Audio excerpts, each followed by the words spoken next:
Honda presents Great Drive. This is incredible. In Super Bowl 25, the Giants desperately wanted to keep the ball away from the Bills' offense.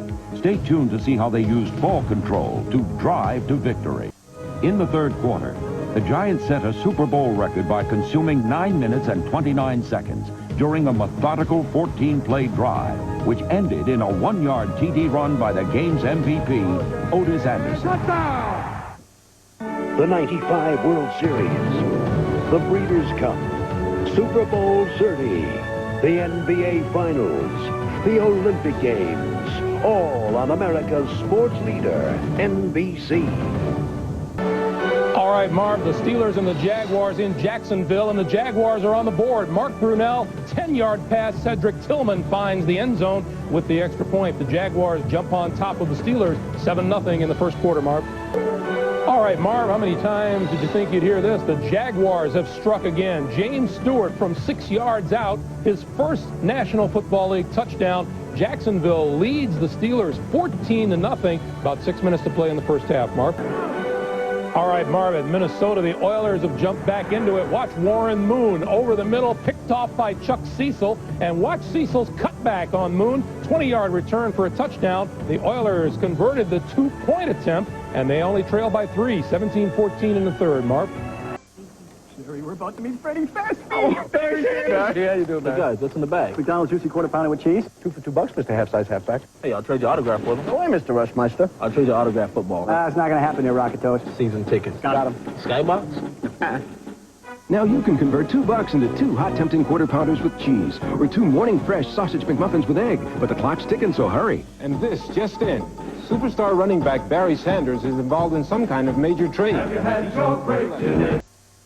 Last season, the Houston Rockets pulled off the improbable, a second NBA title back-to-back. Now, league MVP Hakeem the Dream Olajuwon, Clyde the Glide Drexler, and the 2-time defending world champion Rockets blast off to London to face Europe's best. The McDonald's Open, October 21st on NBC. To you by Domino's Pizza. When it's gotta be great, and it's gotta be now, it's gotta be Domino's. Welcome back, everyone. The doubleheader game most of you will see at 4 o'clock Eastern Time is Indianapolis at Miami. One of the interesting stories in that game is Steve Entman, the former Colt defensive tackle, who was the #1 pick in the '92 draft. Entman endured a series of devastating injuries before being waived by the Colts and picked up by the Dolphins this past summer. Marianne Grabavoy has Steve Entman's story of anguish. The first blow to Steve Entman's pro career came just 9 games into his rookie season, a torn ligament in his left knee. Second quarter of the Miami game, my knee popped, and it was all of a sudden, it was like, wow, what's this, an injury? You know, I'm hurt, and I'm getting helped off the field, and this was the first time I'd ever in my life dealt with anything, any kind of, you know, injury where I had to be helped off the field, or, you know, and it was a shock to me. But torn ligaments happen a lot. Surgery, rehab, and Entman was back on the field for his second season. October '93, Colts versus Cowboys. This time it was the right knee, not 1, but 2 torn ligaments and a blown-out tendon. Nothing ordinary this time. This was a career ender. That one was demoralizing, I guess. It was terrible. I mean, my life was over. I didn't know if I was going to wake up the next morning. I mean, everything I ever wanted to do was done. I mean, it was an injury that was career-ending. Here's 2 freak injuries, and I'm like, well, wait a minute, maybe I'm not quite what I thought I was. You know, I always felt invincible and felt like never could get hurt. Your knee was shattered. Did you feel that your life was shattered, too? Oh, there's no question. I mean, it was sad to say, but that's kind of what I'd lived for, was football at that point in my life, and that's all I wanted to do. With the odds stacked dramatically against him, 2 surgeries that included a cadaver ligament, Entman made it back the next season. Nothing short of miraculous, he lined up to play against Seattle, his own hometown team. When I came back from my second knee, you know, probably the happiest moment of my life. You know, it was kind of picture perfect. Went right and made a play, and, you know, it was real exciting for me. In that game, he suffered a herniated disc in his neck. 3 games later, the pain would force him out for the rest of the season. In 3 years with the Colts, he would play in only 18 of 48 games. The Colts and Steve and his representatives were not able to get together on a restructured contract, so As of now, Steve is on waivers. The Colts issued Entman an ultimatum. Take a pay cut, playing incentives tacked on, or walk. Entman chose to walk. So is it strange sometimes to look in the mirror and see yourself in a Dolphins uniform? It's a shocker. You know, I still can't get used to it. It's a thing where I just look in the mirror and double take once in a while. But what's it feel like to be playing a backup role here with the Dolphins? If I said I enjoyed it, I'd be lying. I hate it, you know, but that's the way it is, you know. I'm, you know, not terribly disappointed in it. Oh, okay, I'm terribly disappointed, but that's part of it, you know. I'm never going to cause any conflict about it. Was there a time where you thought you're never going to get out of this black hole? Yeah, today. I still feel like I'm in it. Why? Things aren't, you know, like they used to be for me. You know, they're not as easy as they used to be. You're searching. Definitely. And not sure when the adversity is going to end. That's pretty close. Do you sometimes feel like you're going to fall apart? Oh, definitely. Definitely at times, but I keep looking. You try to just look ahead and not look behind. My whole career to this point has just been, you know, basically an emotional roller coaster. Just top of the world, back to the bottom of the world. Kind of just been this emotional thing, you know, up and down, and I'm just wondering when it's going to stop. Even out. Even out and just be normal. Do you know what normal is anymore? I don't think I've ever known what normal is, but I definitely don't know what normal is right now. Steve Entman still looking to get some more playing time, but Mike, there has to be a real shot of adrenaline when you get a second chance or even a third chance or fourth in his case. Well, I think, Greg, the thing he has to realize, this guy is not going to ever be the football player that people thought he was going to be. I mean, really, he was a great player coming out of the University of Washington, but the injuries have set him back tremendously. I think he's fortunate to be in the position he's in. He's with a great football team with a chance to get that Super Bowl ring. That's what counts. Joe Montana, no stranger to injury during your career. Is there a sudden reality all of a sudden when you get hurt and, you know, maybe you thought you were invincible? Well, there definitely is, because the thing about him is, as Mike alluded to, he was everything coming out of school, and there was a lot of expectations of him. And here he is, now all of a sudden he's a backup. And mentally, that's very tough on a guy of his caliber, to sit there and have to pat everybody on the back when he's used to being the guy out there performing. So that's the biggest part of adjustment for him, is going to be mentally. All right, Joe. Many of you will see Steve Entman go up against his former team in our doubleheader game, Indianapolis at Miami. Some of you will see Cleveland at Detroit. Still others will get the Seahawks and the Raiders. He's Don Shula, the head coach of the Miami Dolphins and the winningest coach in NFL history. I've worked with hundreds of NFL players, and the great ones have one thing in common. They all received excellent coaching in high school. I have tremendous respect for high school coaches. They spend their lives teaching young players, providing leadership, and helping them through problems both on and off the field. That's why the NFL created a program to recognize high school coaches for the role they play in developing NFL players. Sal Ciampi of East Islip, New York, is a finalist for the 1995 NFL High School Football Coach of the Year.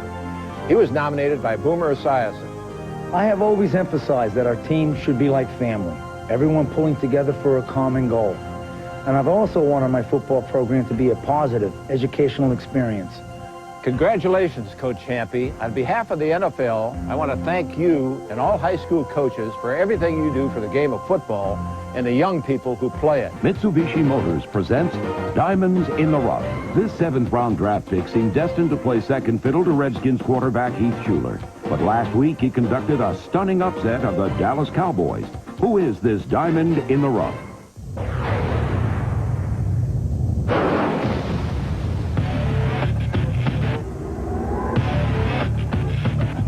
With the power of 210 horses and the traction of all-wheel drive, it'll turn more than heads.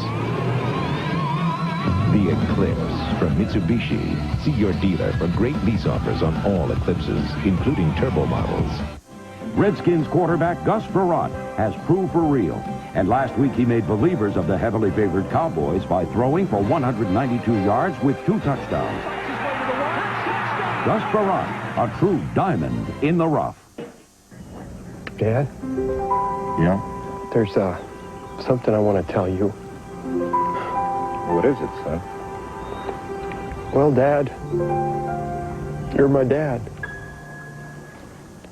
And I love you, man. You're not getting my Bud Light, Johnny. For the great taste that won't fill you up and never lets you down, make it a Bud Light. Ray, forget it, Johnny. 1995 has truly been a year to remember in golf.